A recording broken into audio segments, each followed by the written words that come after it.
Kitas klausimas yra tavo santykis su svaigalais. Aš nevartoju jų 20 metų jau. Svaigalai man yra... Principo tai yra kas? Tai yra dezinfekavimo priemonė. Tai yra alkoholis gydymo tikslais. Gali būti puikus vaistas. Tai aš jį pripažįstu tik tai gydymo tikslams alkoholį. Šiaip svaigintis nematau prasmės, nes žmogus, kada mato pasaulį per svaigalų prizmę, jisai nemato tikrojo vaizdo. O man norėtųsi matyti tikrąjį pasaulio vaizdą. Blaiviomis akimis. Nes kai matai tikrąjį vaizdą, tada iš tikrųjų reaguoji. Ir tada tavo pasirinkimai tikri yra.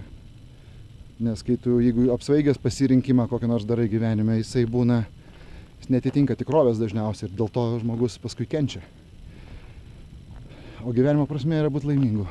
Niekas nenori kentėti. Tai svaigalų nevartojimas apsaugo labai nuo didelio kančių procento mūsų gyvenime.